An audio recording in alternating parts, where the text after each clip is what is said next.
போடிடா அப்படின்ற கிராமத்துல திருமணமான பெண்கள் முதராத்திரி முடிஞ்ச கையோட கொடூரமான முறையில இறந்து போயிடுறாங்க. அந்த பெண்களை கொலை பண்றதுக்கு யாரு? அது மட்டும் இல்லாம இந்த கொலைகள் தொடர்ந்து நடந்துட்டு இருக்கு. இப்படி போயிட்டு இருக்கும் போதுதான் இந்த கொலைகளை பண்ணிட்டு இருக்கிறது அதே கிராமத்தை சேர்ந்த திருப்பதி அப்படின்றது தெரிய வருது. திருப்பதி கிட்ட இருந்து தன்னோட குடும்பங்களை காப்பாத்தணும்னு ஊர் மக்கள் பயந்துட்டு இருக்க இந்த கிராமத்தோட நலனுக்காக அவரோட பொண்டாட்டி என்ன பண்றாங்க, திருப்பதியோட தலையை வெட்டி கொலை பண்றாங்க. இதுதான் ஓடிடா ரயில்வே ஸ்டேஷன் அப்படின்ற படத்தோட கதை. இன்னைக்கான வீடியோல ஓடிடா ரயில்வே ஸ்டேஷனோட 2வது பாகமான ஓடிலா 2 அப்படின்ற படத்தோட கதையை தான் பார்க்க போறோம். ஆன்லைன் மட்டும் போதும், போய் படத்தை பார்க்கற அப்படின்றவங்க தாராளமா போய் பாருங்க. இல்ல படத்தோட கதை மட்டும் தெரிஞ்சுக்கிட்டா போதும் அப்படின்றவங்க தொடர்ந்து இந்த வீடியோவை கேளுங்க. அண்ட் அதுக்கு முன்னாடி யாராச்சும் இந்த வீடியோ பார்த்துட்டு இருக்கீங்கன்னா நீங்க கேட்டுக்கொண்டிருப்பது தமிழ் பாய் சேனல். நான் ஹரிஹரன். இந்த சேனல் உங்களுக்கு பிடிச்சிருக்குன்னா மட்டும் சப்ஸ்கிரைப் பண்ணி பக்கத்துல வர பெல் பட்டனையும் சேர்த்து கிளிக் பண்ணிடுங்க. டெலிகிராம்ல ஃபாலோ பண்ணாதவங்க ஃபாலோ பண்ணிக்கிங்க. வாங்க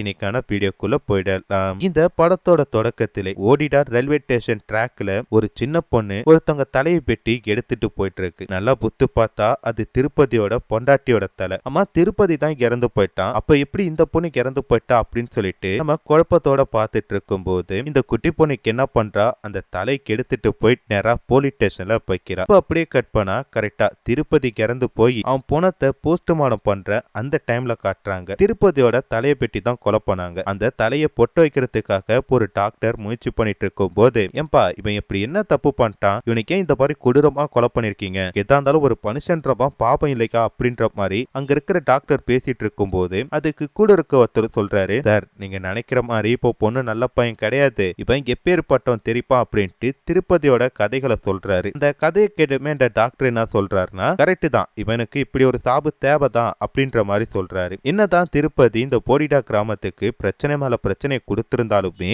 அவனுக்குன்னு வந்து பாத்தீங்கன்னா பொண்டாட்டி அம்மா பசங்க எல்லாம் இருக்காங்கல்ல, அவங்க மட்டும் வந்து பாத்தீங்கன்னா அவன் பணத்தை பார்த்து கதறி கதறி அழுதுட்டு இருக்காங்க. ஆனா இந்த கிராமத்தை சேர்ந்த பொறுத்துங்க கூட அவன் முகத்தை பார்க்கணும்ன்றத விருப்பப்படவே இல்லை. அதனால பஞ்சாயத்து தலைவருக்கு என்ன பண்றாருன்னா, அரசமா தடியில ஒரு சாமியாரை கூட்டு வச்சுட்டு திருப்பதி உயிரோட இருக்கும்போது இந்த கிராமத்துக்கு அவ்வளவு பிரச்சனை பண்ணா, இப்ப அவன் இறந்து போயிட்டான், ஆனா அவன் இறந்தும் அவனோட ஆத்மாவுக்கு நிம்மதியே கிடைக்க கூடாது, ஆத்ம சாந்தி இல்லாம அலையணும், அதுக்கு ஏதாச்சும் வழி இருக்கா அப்படின்ற மாதிரி சொல்லி கேட்கிறப்ப அதுக்கு அந்த சாமியார் என்ன சொல்றாருன்னா, பொதுவா ஒரு மனுஷன் இறந்து போன கடுத்தது அவனோட ஆத்மா வந்து பாத்தீங்கன்னா நீங்க புதைச்சாலோ இல்ல எரிச்சாலோ சாந்தின்றதை அடைஞ்சிடும். ஒரு சில ஆத்மாக்களுக்கு வந்து சாந்தி மோட்சம்ன்றது கொஞ்சம் காலமாகும். ஆனா நீங்க சொல்ற மாதிரி கிப்பனோட ஆத்மாவை சாந்தி அடையாம வைக்கிறதுக்கு நிறைய பலிகள் இருக்கு, அதுல நம்ம இந்த பலியை ஃபாலோ பண்ணலாம் அப்படின்னு சொல்லிட்டு கோழி ரத்தத்தால அவன் உடம்பு அபிஷேகம் பண்ணி உங்க வீட்டுல இருக்க செருப்பு பிளக்க மாதிரி என்னென்னலாம் இருக்கோ அதை எடுத்து அவன் உடம்புல போட்டு அவனை அசிங்கப்படுத்துற மாதிரி பண்ணா அந்த ஆத்மாக்கு சாந்தியும் கிடைக்காது, அந்த உடம்ப விட்டும் அது வெளில போகாம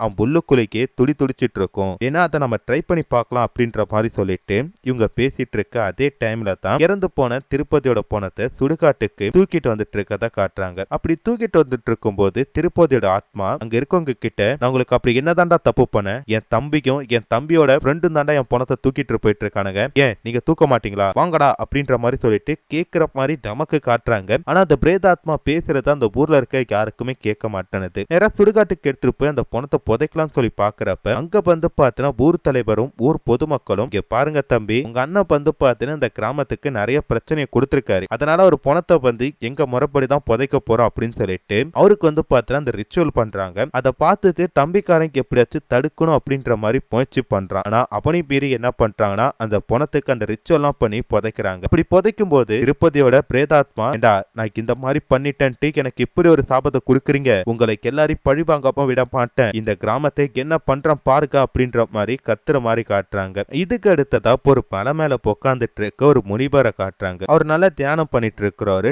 டக்குன்னு கண்ணை முழிச்சு ஓடிடா அப்படின்ற கிராமத்துல ஒரு மிகப்பெரிய ஒரு ஆபத்து வர போறதாகவும் ஒரு பிரேத ஆத்மா இந்த கிராமத்தை அழிக்க போறதாகவும் அதை தடுக்கிறதுக்கு வழியே இல்ல அப்படின்ற மாதிரியும் சொல்றாரு. இதை கேட்ட மத்த கூட இருக்கிறவங்க எல்லாம், சாமி முக்காலத்தையும் மறைச்ச நீங்களா இந்த மாதிரி சொல்றீங்க, ரொம்ப தப்புங்க, அந்த கிராமத்தை காப்பாத்துறதுக்கு ஏதாச்சும் வழி இருக்கும், பார்த்து சொல்லுங்க அப்படின்ற மாதிரி சொல்றப்ப இனிமேட்டு அந்த கடவுள் தான் அந்த கிராமத்தை காப்பாத்தணும் அப்படின்ற மாதிரி சொல்றாரு. இப்படியே கொஞ்சம் நாட்கள் போக போக இந்த போடிடா கிராமம் வந்து பாத்தீங்கன்னா செல்வ செழிப்போட வசதியோட பஞ்சமே இல்லாம மக்கள் எல்லாரும் சந்தோஷத்தோட வாழ்ந்துட்டு இருக்காங்க. அப்ப அதே பூர சேர்ந்த ஒரு நபருக்கு என்ன பண்றாரு, தான் பொண்ணுக்கு திருமணம் ஏற்பாடு பண்ணி முதராத்திரிக்கு ஒரு பூசாரி நேரம் குறிச்சு கொடுத்தாதான் பொண்ணை மாப்பி நான் சேர்த்து வைப்பேன் அப்படின்னு சொல்லிட்டு அந்த பூசாரிக்காக வெயிட் பண்ணிட்டு இருக்காரு. ஆனா அந்த பூசாரி ஒரு காட்டு வழி பாதையில வந்துட்டு இருக்கப்ப அங்க ஒரு சில பேர் உட்காந்துட்டு மது அருந்திட்டு இருக்காங்க. அதை பார்த்ததுமே கிருக்கு வந்து பாத்தீங்கன்னா ஒரு கட்டிங் போட்டு போலாம், இந்த ஒரு தப்பும் இல்லைன்னு சொல்லிட்டு அந்த பசங்க கூட உட்காந்துட்டு சரக்கு அடிச்சிட்டு இருக்காரு. அப்ப இந்த ஏற்பாடு அதாவது இந்த சரக்கெல்லாம் வாங்கி கொடுத்துட்டு ஒருத்தன் உட்காந்து புலம்பிட்டு இருக்கான். இவன் யார் அப்படின்னு சொல்லி கேட்டா, இப்ப இந்த பூசாரி முதராத்திரிக்கு குறிச்சு கொடுக்க போறாருல அந்த பொண்ணை இப்ப ஒன் சைடா லவ் பண்ணிட்டு இருந்தானா போல இருக்கு. அந்த பொண்ணு லவ் பண்ணிட்டு தான் இருந்திருக்கா. ஆனா என்ன ஆச்சுன்னு தெரியல, திடீர்னு பேரவத்தனை கல்யாணம் பண்ணிக்கிட்டா. எனக்கு மட்டும் அந்த திருப்பதிக்கு இருக்கிற மாதிரி சக்தி இருந்துச்சுன்னா நான் போயிட்டு அவ கூட முதராத்திரியை கொண்டாடிட்டு வந்துரும் அப்படின்ற மாதிரி சொல்லிட்டு அந்த குடிபோதையில பொலரிட்டு இருக்க. இதனால கடுப்பான இந்த பூசாரி என்ன சொல்றான்னா, டே தம்பி, இந்த மாதிரி கேவலமான புத்தி எல்லாம் உனக்கு இருக்குன்ட்டு தெரிஞ்சிருந்தா கண்டிப்பா நான் உன் கூட உட்காந்து சரக்கு அடிச்சிருக்க மாட்டேன். ஏன்டா இந்த மாதிரி ஆகிட்ட, இந்த மாதிரி புத்தியை விட்டுறா அப்படின்ற மாதிரி சொல்லிட்டு நேராக்கு என்ன பண்றாருன்னா அந்த மணப்பொண்ணோட வீட்டுக்கு போயிட்டு இருக்கிறாரு. போற பையில அவருக்கு திடீர்னு சுச்சு வருது. அதனால ஒரு வேலி போறமா போறாரு. போய் பார்த்தா அந்த இடத்துல யாரோ ஒருத்தவங்க புதைச்சு வச்சிருக்காங்க. அது வேற யாருமே கிடையாது, கிறந்து போன திருப்பதியோட சமாதி தான். அந்த சமாதி கிட்ட சுச்சு போயிட்டு அப்படியே வந்து பார்த்தா அவர் திரும்ப போது ஒரு முள்ளு குத்திது. அந்த கால குத்தின முள்ளால ரத்தம் வந்து பாத்தீங்கன்னா அந்த சமாதி மேல பட வெயிட் பண்ணிட்டு இருந்த திருப்பதியோட ஆத்மாக்கு என்ன பண்ணுது, இந்த சாமியார் மேல கேறிட்டு இந்த பூசாரி மேல கேறின திருப்பதியோட ஆத்மாக்கு என்ன பண்ணுது, நேரா அந்த பொண்ணோட வீட்டுக்கு போகுது. அப்படி போகும்போது நான் பண்ண தப்புக்காக எனக்கு என்னெல்லாம் பண்ணிக்க, இப்ப நான் திருப்பி வந்துட்டு இருக்கேன், திருப்பி இதே மாதிரி தப்ப தாண்டா பண்ண போறேன், இங்க என்ன நடக்குதுன்னு மட்டும் பாருக்கடா அப்படின்ற ஒரு கோவத்தோட என்ன பண்ண நேரா அந்த பொண்ணோட வீட்டுக்கு போகுது. நடக்க போற விபரீதம் எதுவுமே தெரியாத அந்த பொண்ணோட அப்பா என்ன பண்றாரு, சாமியார் கால புரிந்து ஆத்திரத்தை வாங்கிக்க, அதுக்கு அடுத்துதான் நீனும் மாப்பிளையும் ரூம்குள்ள போகணும் அப்படின்ற மாதிரி சொல்றாரு. அப்ப அந்த பொண்ணு மாப்பிளையும் என்ன பண்றாங்கன்னா அவர் கால புரிந்து கொண்டுட்டு அப்படியே வந்து பாத்தீங்கன்னா பெட்ரூம்குள்ள போறாங்க. அவங்க பெட்ரூம்குள்ள போனதுமே ஊர் மக்கள் கொஞ்சம் கொஞ்சமா கலைய ஆரம்பிக்கிறாங்க. பெட்ரூம்குள்ள அந்த புருஷன் பொண்டாட்டி ரெண்டு பேருமே வந்து பாத்தீங்கன்னா கொஞ்சம் அப்படி இப்படி இருந்துட்டு அவங்களோட வருங்காலத்தை பத்தி பேசிட்டு இருக்கிறாங்க. அப்ப அந்த பெட்ரூம் கதவை யாரோ ஒருத்தவங்க பட்டுன்னு புடைக்கிறாங்க. யாரும் சொல்லி பார்த்தா இந்த பூசாரி தான். உள்ள போனவரு நேரா போயிட்டு அந்த பொண்ணு கிட்ட நிக்கிறப்ப அப்ப அந்த பாப்பிளைக்கு என்ன கேக்குறாருன்னா, யோ யார் நீ, எதுக்கு கதை உடச்சிட்டு வர, உனக்கு அறிவு கிடையாதா அப்படின்னு சொல்றாரு. அவ்வளவுதான், மாப்பிள்ளை ஒரு அடி அடிக்க அவர் அப்படியே வந்து பாத்தீங்கன்னா மட்டையாயிட்டாரு. நேரம் அந்த பொண்ணு கிட்ட போயிட்டு நான் புள்ள வரும்போது நீனும் அவனுக்கு என்ன பேசிட்டு இருந்தீங்க அப்படின்றத மட்டும் சொல்லு அப்படின்றாரு. ஆனா அந்த பொண்ணு அவங்களும் வந்து பாத்தீங்கன்னா கொஞ்சம் அந்த மாதிரி விஷயத்த பேசிட்டு இருப்பாங்க. அது அந்த பொண்ணு எப்படி வெளில சொல்றது அப்படின்ட்டு நான் எதுவும் பேசல, ப்ளீஸ் என்ன விட்டுருங்க அப்படின்ற மாதிரி சொல்லுது. ஆனா இவன் கேட்காம திருப்பி திருப்பி அவகிட்ட என்ன பேசின அதை ஒழுங்காய்க்கு என்கிட்ட சொல்லிடு அப்படின்ட்டு மிரட்டுற மாதிரி பேச அந்த பொண்ணு என்ன பண்றான்னா இந்த இடத்த தப்பிக்கலாம் அப்படின்ற மாதிரி பாக்குறா. டக்குனு அந்த பொண்ணோட முடிய பிடிச்சி கிழக்க மண்டை போடு மட்டும்தான் இருக்கு, அந்த பொண்ணோட முடிய காணும். அப்படியே அந்த பொண்ணு ரத்த வெள்ளத்துல இறந்து போயிட்டா. அப்படியே கட் பண்ணா மறுநாள் போலீஸ் ஸ்டேஷன்ல இந்த சாமியாரை போட்டு அட்டின்னு அடிச்சிட்டு இருக்காங்க. நேத்து நைட்டு நீ தான் அந்த கடைசி அந்த பொண்ணு மாப்பிளையும் ஆசீர்வாதம் பண்ண, இப்ப அவங்க ரெண்டு பேருமே இறந்து போயிருக்காங்க, சொல்லு என்ன பண்ண சொல்லு அப்படின்ற மாதிரி சொல்றப்ப, ஐயா நான் என்னத்தையா பண்ற போறேன், அந்த பொண்ணு வந்து பாத்தீங்கன்னா என்னோட பொண்ணு மாதிரி, என் பொண்ணை நான் போய் கெடுப்பனா, ஏன் இந்த மாதிரி பேசிட்டு இருக்கீங்க, இதெல்லாம் தப்புங்க அப்படின்ற மாதிரி சொல்ல கேட்க அங்க இருக்கவங்களுக்கு என்ன பண்றாங்கன்னா அந்த சாமியாரை போட்டு அடின்னு அடிச்சிட்டு இருக்காங்க. இப்படி இந்த சம்பவங்கள் போயிட்டு இருக்கும் போது பாயை காட்டுறாங்க. இந்த பாய் கிட்ட போயிட்டு ஒரு அப்பா அம்மாக்கு என்ன சொல்றாங்கன்னா, சாமி நைட்டு முழுக்க வந்து பாத்தீங்கன்னா என் குழந்தைக்கு எதையோ பார்த்து பயந்து அலறிட்டு இருக்கு, அந்த குழந்தை பண்றதே வந்து பாத்தீங்கன்னா சில வினோதமா இருக்கு, நீங்க தான் அந்த குழந்தைய காப்பாத்தணும் அப்படின்ற மாதிரி சொல்றப்ப, இது வந்து ஒரு சாத்தான பேரை தான், அதை நான் பாத்துக்கிறேன், ஊருக்கு எல்லையில வந்து நான் சொல்ற பொருள் எல்லாம் வச்சுட்டு திருப்பி பார்க்காம பாங்க அப்படின்றாங்க. கண்டிப்பா ஒரு உயிரோட கோழி ஒண்ணுக்கு இருக்கணும் அப்படின்ற மாதிரி சொல்ல அந்த தம்பதி என்ன பண்றாங்கன்னா அதை பச்சிட்டு அப்படியே திரும்பி பார்க்காம போயிட்டு இருக்காங்க. அவங்க போன அடுத்த நிமிஷமே காத்துல திருப்பதியோட புருவம் வந்துட்டு அதை உட்காந்து சாப்பிட்டுட்டு இருக்கிற மாதிரி தெரியுது. இதுக்கு எல்லாத்தையுமே தூரத்துல இருந்து ஒருத்தன் பார்த்துட்டு இருக்கான். இப்ப நம்ம படத்தோட ஹீரோனு கூட பச்சிக்கலாம். இப்போ பார்த்துட்டு நேரா போய் அந்த பாய் கிட்ட சொல்றப்ப பாய் என்ன சொல்றான்னா, கண்டிப்பா அது திருப்பதியோட ஆத்மாவா இருக்கிறதுக்கு வாய்ப்பு கிடையாது, ஏன்னா அவனை ரிச்சுவல் பண்ணி அடைச்சிட்டாங்க, அப்ப வேற ஏதோ இந்த கிராமத்துக்குள்ள புதுசா வருது போல இருக்கே அப்படின்ற மாதிரி சொல்லி ஒரு பேசிட்டு இருக்காரு. அப்படி இவங்க பேசிட்டு இருக்கும் போது அதே போல சேர்ந்த பொறுத்தர் என்ன பண்றாருன்னா, பாய் என் பொண்ணுக்கு கல்யாணம் பச்சிருக்கேன், மறக்காம வந்திருக்க அப்படின்ற மாதிரி சொல்றப்ப, இது கல்யாணம் பச்சிருக்கீங்களா, கொஞ்ச நாள் தள்ளி வைக்கலாமே, இப்பதான் ஒரு பொண்ணு பேரை இறந்து போயிருக்கா, திடீர்னு இன்னொரு கல்யாணம் கொஞ்சம் பயமா இருக்கு அப்படின்ற மாதிரி சொல்றப்ப, ஊர்ல ஏதோ ஒரு பொண்ணு இறந்து போனதுக்கு என் பொண்ணோட கல்யாணத்தை நிறுத்த பாக்குற, ஏன் பாய் இந்த மாதிரி பண்ற, ஒரு பெரிய இடத்து சம்பந்தம், அதான் கல்யாணத்தை சீக்கிரம் முடிச்சிட்டேன், என் பொண்ணுக்கெல்லாம் எதுவும் ஆகாது பாய் அப்படின்ற மாதிரி சொல்லிட்டு அவர் என்ன பண்றாருன்னா பத்திரிக்கை கொடுத்துட்டு போறாரு. அடுத்ததா தடப்புடலாம் வந்து பாத்தீங்கன்னா திருமணத்துக்கான ஏற்பாடு முடிஞ்சு கல்யாணமும் வந்து பாத்தீங்கன்னா பண்ணிட்டாங்க. இப்ப மொய் வைக்கிறதுக்கான இடத்துல இந்த ஊரோட தலைவருக்கு என்ன பண்றாரு, வெறும் 116 ரூபா மொய்க்கு எழுதிருக்காரு. இதாங்க இருக்கிறவங்க ரேடியோ செட்ல அலௌன்ஸ் பண்றப்ப அவருக்கு பாத்தீங்கன்னா ஒரு மாதிரியா போயிட்டு, ஏண்டா இதெல்லாம் போயிட்டாடா மைக் செட்ல சொல்லுவீங்க அப்படின்ட்டு அந்த பசங்க கிட்ட போய் சண்டை போட, இப்ப கரெக்டா பாத்தீங்கன்னா அந்த பொண்ணோட அப்பா எங்க நீங்க ஒரு பெரிய மனுஷன் போய் இந்த ஒரு அமௌண்ட் மொய்யா வைக்கலாமா அப்படின்னு சொல்லி கேக்குறப்ப, ஏண்டா என் பொண்ணு கல்யாணத்துக்கு நீ எவ்வளவு மொய் வச்சியோ அதை தாண்டா என்னால திருப்பி வைக்க முடியும் அப்படின்ற மாதிரி சொல்றாரு. இந்த மாதிரி பேசினால தான் பொண்ணு கிறந்து போயிட்டா அப்படின்ற மாதிரி அந்த நம்பர் திருப்பி பாய போட்டுறப்ப, ஆமா இப்ப திருப்பதி மட்டும் இருந்தானா உன் பொண்ணு இன்னைக்கு நைட்டை தாண்டிடுவாளா அப்படின்ற மாதிரி சொல்லிட்டு இவரும் பேசுறாரு. இப்படி இவங்க ரெண்டு பேரும் மாறி மாறி சண்டை போட்டு அந்த இடத்த விட்டு போக, நைட் டைம்ல பாத்தீங்கன்னா அந்த ஊர் தலைவர் செம்ம போதையில டிராக்டர்ல ஒரு பையன் கூட வந்துட்டு இருக்காரு. அவனுக்கு என்ன தைரியம் என் பொண்ணை பத்தி பேசுறதுக்கு, அவன் பொண்ணு நல்லா இருந்துருவானா பாத்துறான் அப்படின்ற மாதிரி குடி போதையில அவரு பாத்தீங்கன்னா பொலரிட்டே வந்துட்டு இருக்காரு. அப்படி வந்துட்டு இருக்கும் போதும் அவருக்கும் பாத்தீங்கன்னா அர்ஜென்ட்டா யூரின் போறது. யூரின் எந்த இடத்துல போறான்னு சொல்லி பார்த்தா கரெக்டா அந்த திருப்பதியை பொதிச்ச அதே இடத்துல தான். அந்த இடத்துல போயிட்டு திரும்ப போது கால்ல பாத்தீங்கன்னா ஒரு கண்ணாடி போர்டு குத்திட்டு, எப்படி இந்த இடத்துல கண்ணாடி முல்லைக்கு எல்லாம் வருது அப்படின்னு சொல்லி பார்த்தா, திருப்பதியோட தம்பிக்கும் அம்மாவுக்கு பாத்தீங்கன்னா டெய்லி அவங்க பையனுக்கு பிடிச்ச சாப்பாடு சரக்கு எல்லாத்தையுமே வச்சுட்டு போவாங்க. அப்படி வச்சுட்டு போறதை யாராவது குடிச்சிட்டு புடச்சி போட்டு போறதா இந்த இடத்துல கல்லா கிடக்கிறது. இப்படி ஒரு குத்துனதுமே பார்த்தா ரத்தம் வருதா, ரத்த பாலைக்கு டக்குன்னு பார்த்தா திருப்பதி ஆத்மா இவரு மேலே கேறிட்டு நேரா கண் செவத்தோட போனவரு இந்த டிராக்டர் ஓட்டிட்டு அந்த பையனை கெட்டி புதைச்சிட்டு இவருக்கு என்ன பண்றாருன்னா டிராக்டரை எடுத்துட்டு நேரா அந்த கல்யாண வீட்டுக்கு போறாரு. அங்க போய் பார்த்தா முதராத்திரி நடக்கிற மாதிரி தெரியல. ஏன்னா அந்த இடத்துல பொண்ணு மாப்பிளைக்கு இல்ல. ஆமா பொண்ணு மாப்பிளைக்கு எங்க அப்படின்ட்டு விசாரிச்சு பார்த்தா இவங்க லவ் பண்ண ஜோடி போல இருக்கு. அதான் நேச்சுரலா முதராத்திரியை கொண்டாடுப்போம் அப்படின்னு சொல்லிட்டு அவங்க காட்டுல இருக்க ஒரு பாதுகாப்பு அரண் மேல அவங்க போயிட்டு கொஞ்சம் அப்படி இப்படி இருக்கலான்ற மாதிரி போறாங்க. ஆனா இதை தெரிஞ்சுக்கிட்ட அந்த பஞ்சாயத்து தலைவருக்கு என்ன பண்ணிட்டாரு, நேரா அந்த இடத்துக்கு போயிட்டு அந்த பொண்ணை பிடிச்சி முடிச்சிடறாரு. இப்ப இந்த மறுநாள் பாக்குறப்ப அந்த சோளக்காடு எரிஞ்சு போய் அந்த பொண்ணு பார்த்தீங்கன்னா கொஞ்சம் எரிஞ்சு பொணமா கிடக்கிறத பார்த்துட்டு, இதை எல்லாத்தையுமே பண்ணது இந்த பஞ்சாயத்து தலைவர் தான் அப்படின்னு சொல்லிட்டு அவர் ஊர் நடுவுல கட்டி வச்சு போட்டு அடிச்சிட்டு இருக்காங்க. அப்ப அவர் சொல்றாரு, நான் ஏண்டா பண்ண போறேன், அவக்கு என் பொண்ணு மாதிரி தானே, என் பொண்ணு வாழ்க்கை கெட்டனால பொண்ணோட வாழ்க்கை நான் கெடுப்பனா சொல்லு அப்படின்ற மாதிரி சொல்றப்ப, இல்ல நேத்து நீ பேசினதுல இருந்து உன் மேல எனக்கு சந்தேகமா இருக்கு, இப்ப என் பொண்ணு சேர்த்துட்டா அதுக்கு நீ தான் காரணம் அப்படின்னு சொல்லிட்டு போட்டு அடிச்சிட்டு இருக்கும் போது போலீஸ்காரங்களும் பார்த்தீங்கன்னா அவரை கைது பண்றதுக்கான வராங்க. ஆனா அந்த பாய் இடையில போயிட்டு என்ன சொல்றாருன்னா, இங்க பாருங்க இத பண்ணிட்டு இருக்கிறது இவரு கிடையாது, நீங்க கொன்ன அந்த திருப்பதியோட ஆத்மா தான் அப்படின்னு சொல்லிட்டு ஹீரோ பாத்தீங்கன்னா அந்த திருப்பதி அந்த கோழியை கடிச்சு தின்னார்ல அந்த வீடியோவை எடுத்து வச்சிருக்காரு. அதை டிவில போட்டு காட்டுறப்ப ஊர் மக்களும் சரி அங்க இருக்கிறவங்களும் சரி அதை நம்புறாங்க. ஆனா போலீஸ்காரங்க பார்த்தீங்கன்னா அதை நம்ப மாட்டாங்க. இப்படி போலீஸ்காரங்க கூட ஆர்கியூ பண்ணிட்டு இருக்கும் போது கரெக்டா பார்த்தீங்கன்னா அந்த இடத்துக்கு ஹையர் ஆபீசர் வந்துட்டு, இங்க என்ன நடந்துட்டு இருக்கு, இந்த கிராமத்துல 2 பொண்ணுங்க கொடூரமான முறையில கிறந்து போயிருக்காங்க, அதுல கல்பிரிட் யாருன்னு சொல்லி கண்டுபிடிச்சாச்சு, ஆனா இன்னமும் பேசிட்டு இருக்கீங்க, அவனை பிடிச்ச வண்டியில ஏத்துங்க அப்படின்ற மாதிரி சொல்றப்ப இந்த பாயும் ஹீரோவும் போயிட்டு நடந்த எல்லாத்தையும் சொல்றாங்க. பாய் நம்ம 2025ல இருக்கும், இப்பயும் பேயி பிசாசுன்னு சொல்லி நம்பிட்டு இருக்கீங்க, என்ன நினைச்சிட்டு இருக்கீங்க அப்படின்ற மாதிரி அந்த பாய் கிட்ட கொஞ்சம் கடுமையா பேசுறப்ப, சார் நீங்க சொல்றது எல்லாமே கரெக்ட் தான், ஆனா ஆத்மாக்கும் தெய்வ சக்திக்குமே பார்த்தா எத்தனை வருஷமானாலும் நம்பிக்கைன்றது இருக்கும், அந்த நம்பிக்கை தான் சார் இது அப்படின்றப்ப அவர் நம்ப மாட்டார். நீங்க சொல்ற மாதிரி இதை எல்லாத்தையும் பண்ணது திருப்பதியோட ஆத்மா தானா, நான் நைட்டு போயிட்டு திருப்பதியோட சமாதி கிட்ட இருக்கேன், மறுநாள் கால நான் உயிரோட இருந்தானா நீங்க சொன்னைக்கு எல்லாமே போய், பட் நான் இறந்து போயிட்டேனா அது எல்லாம் உண்மை அப்படின்ற மாதிரி சொல்றாரு. இதை கேட்டதுமே போர்பாக்கள், நீங்க விஷ பறிச்சு கையில எடுக்கிறீங்க, அது உங்க உயிருக்கே ஆபத்தாயிடும் அப்படின்ற மாதிரி சொல்றப்ப, உங்க ஊர்ல பேய்ல பிசாசுல நிரூபிக்கிறதுக்கு நான் என்ன பெண்ணா பண்ணுப்பேன் அப்படின்ட்டு நைட்டு பாத்தீங்கன்னா இறந்து போன திருப்பதியோட சமாதிக்கு பக்கத்திலேயே ஒரு சேரை போட்டு உட்காந்துட்டு சிகரெட் எல்லாம் அடிச்சிட்டு இருக்காரு. மறுநாள் போய் பார்க்கும்போது கை கட்டி கண்ணாடி போட்டுட்டு உட்கார்ந்து இருக்காரு. ஊர் மக்கள் எழுப்பி பாக்குறாங்க, அவர் அசைய கூட மாட்டாரு. கண்ணாடியை கட்டி பாக்குறப்பதான் அவர் கண்ணை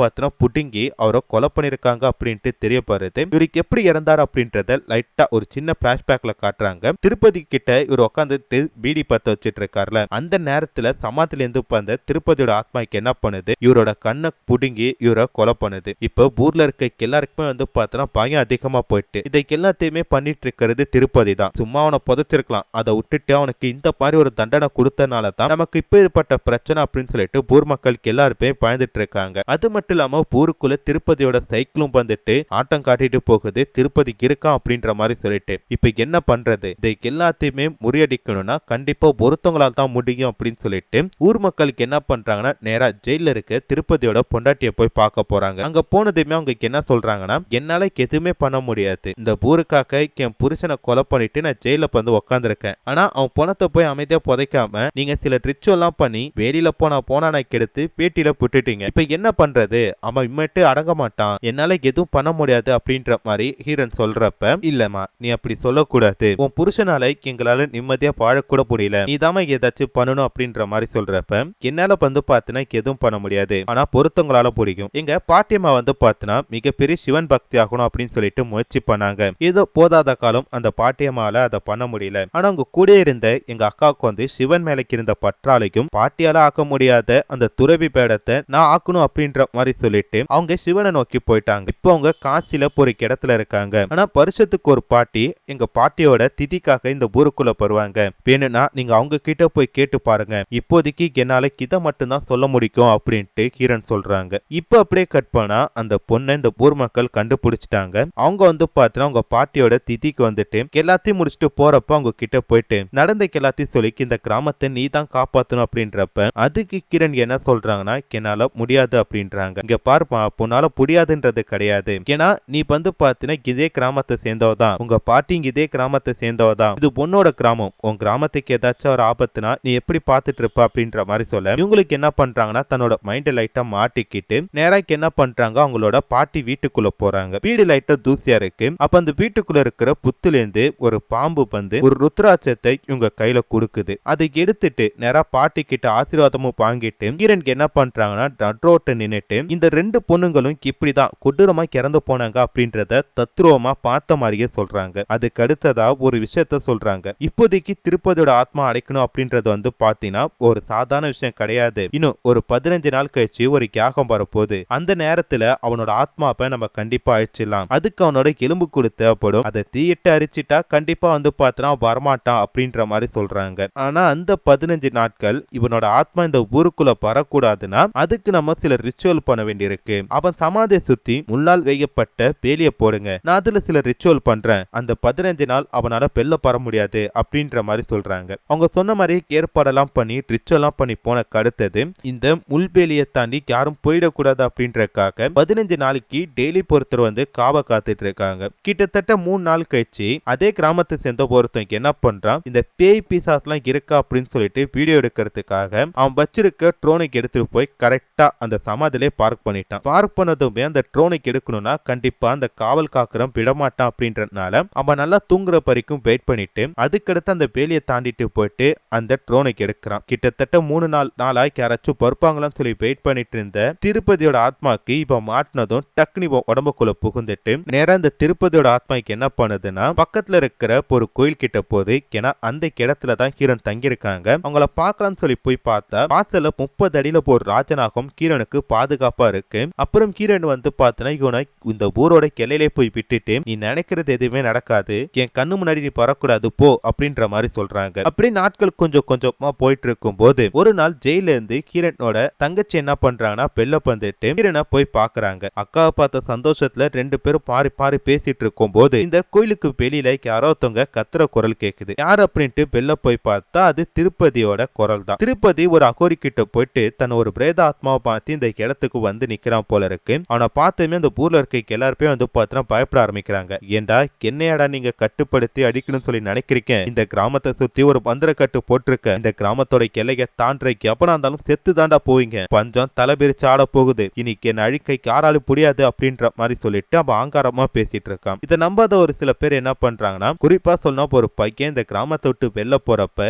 அவன் 2 துண்டா பெட்டி செத்து போயிடுறான். மேய்ச்சலுக்கு போன ஒரு மாடுக்கு என்ன பண்ணுதுன்னா தெரியாதனமா அந்த கெல்லக்கோட்டை தாண்டறப்ப அதுவும் இறந்து போயிட்டு இப்படி அடுத்தடுத்து ரத்த பலி வாங்கிட்டு இருக்கனால ஊர்ல இருக்கிற எல்லாருமே வந்து பார்த்தா பயத்துல உட்கார்ந்து இருக்காங்க. ஒரு நாள் 2 நாள் சரி கிட்டத்தட்ட 10 நாளைக்கு மேல உள்ளூர்ல இருந்து யாராலையும் வெளியூருக்கு போக முடியல, வெளியூர்ல இருந்து யாராலையும் உள்ளூருக்கு வேலைக்கு வர முடியல. அப்படி நாட்கள் போக போக பசி பட்டினின்ட்டு ஊரே வந்து பார்த்தா பஞ்சத்துல தலை பிரிச்சு ஆடிட்டு இருக்கு. இப்ப திருப்பி வந்து பார்த்தா அந்த முனிவர்களை காட்டுறாங்க. இன்னும் 1,00,000 பாட்டி நமச்சிவாய அப்படின்ற மாதிரி ஹீரன் சொல்லிட்டாங்கன்னா கண்டிப்பா அந்த ஷிப்பனை பந்து ஹீரனுக்கு காட்சி கொடுப்பாரு. அதுக்கு அடுத்தது அவருக்கு எல்லாத்தையும் பார்த்துப்பாரு. ஆனா அந்த பொண்ணு 1,00,000 பாட்டி சொல்லிடுபாளா அப்படின்ற ஒரு கேள்வியோடக்கே அந்த சீனை முடிக்கிறாங்க. இப்படி போயிட்டு இருந்த இந்த கிராமத்துல ஒரு பொண்ணுக்கு வந்து பார்த்தீங்கன்னா திடீர்னு பிக்ஸ் வர ஆரம்பிக்குது. இப்ப இந்த பொண்ணு கூட்டிட்டு ஹாஸ்பிட்டலுக்கு போகணும்னா கண்டிப்பா அந்த எல்லைக்கோட்டை தாண்டி தான் ஆகணும். எல்லைக்கோட்டை தாண்டா அந்த பொண்ணு செத்துருவா, தாண்டாட்டியுமே செத்துருவா. அப்ப எப்படி அவளை காப்பாத்துறது அப்படின்னு சொல்லிட்டு அந்த ஊர்ல இருக்கவங்க எல்லாம் பதறிட்டு இருக்கப்ப ஹீரனுக்கு என்ன சொல்றாங்கன்னா அவங்க தங்கச்சி கிட்ட உன் ஹஸ்பண்ட் கிட்ட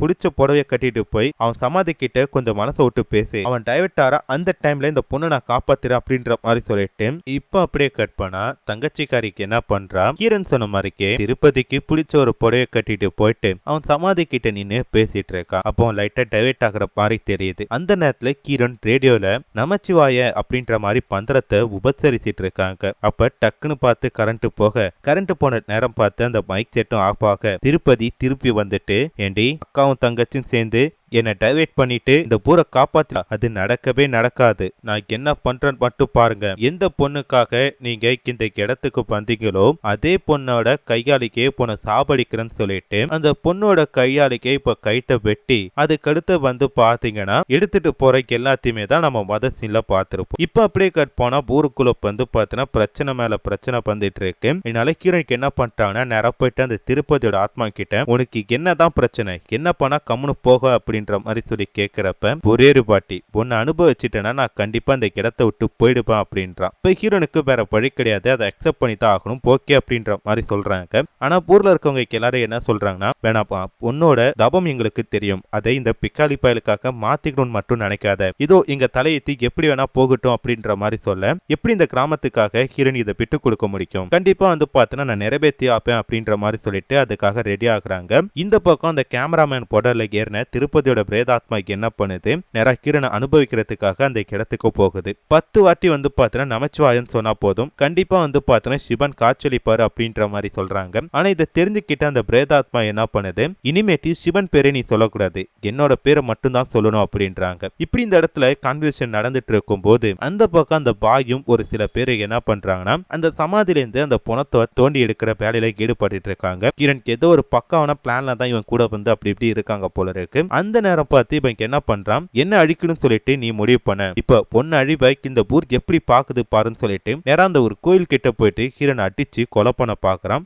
அப்போ வந்து பாத்தனா கிரண் மயக்கத்துல இருக்கிறப்ப அங்க இருக்கிற எல்லாருமே வந்து பாத்தனா அவங்க இறந்து போயிட்டாங்க அப்படின்ற மாதிரி சொல்றாங்க. அப்போ ஒரு குட்டி பொண்ணு மட்டும் தைரியமா போயிட்டு அங்க இருக்கிற நந்தி சிலை கிட்ட ஹீரனுக்கு எப்படியாச்சும் காப்பாத்துட்டு நந்தியோட காதுல சொல்ல, டக்குன்னு வந்து பாத்தனா நந்தி உயிரோட வந்துட்டு அவனை கட்டுப்படுத்தி ஹீரனுக்கு வந்து பாத்தனா உயிர் கொடுக்குது. இன்னும் 3 பாட்டி நமச்சிவாயம் அப்படின்ற மாதிரி சொல்லிட்டா போதும், ஹீரன் அந்த பந்தரத்தை உச்சரிக்கும் போது வானு உயர்ந்தத்துல ஒரு நிழல் தெரியுது. என்னன்னு சொல்லி பார்த்தா சிவபெருமான் வந்து நிக்கிறாரு. சிவபெருமான் தன் கையில இருக்கிற சூலத்தெடுத்து அந்த பிரேதாத்மாவை கொல்ல அது அப்படியே வந்து பார்த்தா மண்ணுக்குள்ள போகுது. இந்த ஊர் மக்கள் எல்லாரும் சிவனை பார்த்து சந்தோஷத்துல இருக்க கொஞ்ச நாள் கழிச்சு கிரண் திருப்பி அவங்களோட பயணத்தை தொடங்குற மாதிரி தெரியுது. இப்ப இந்த கிராமம் வந்து பார்த்தா நார்மலா போயிட்டு அப்போ வந்து பார்த்தீங்கன்னா ஒரு நபர் அந்த ஊர் டீ கடையில டீ குடிச்சிட்டு இருக்கும் போது சைக்கிளோட பெல் சவுண்டு கேக்குது. என்ன அப்படின்ட்டு திருப்பி பாக்குறப்ப அந்த இடத்துல வந்து பாத்தீங்கன்னா இறந்து போன திருப்பதியோட சைக்கிள் அந்த இடத்துல நின்னுட்டு இருக்க ஓடிலா 3 வரும் அப்படின்ற மாதிரி சொல்லிட்டு இந்த படத்தோட கதையை முடிச்சிட்டாங்க. இதே மாதிரி தொடர்ந்து பாக்குறதுக்கு மறக்காம நம்ம சேனலை சப்ஸ்கிரைப் பண்ணி பக்கத்துல ஒரு பெல் பட்டனையும் சேர்த்து கிளிக் பண்ணிக்கிங்க. அடுத்து இன்னொரு சூப்பரான வீடியோல பாக்குறேன். அது வரைக்கும் டாடா பை பை.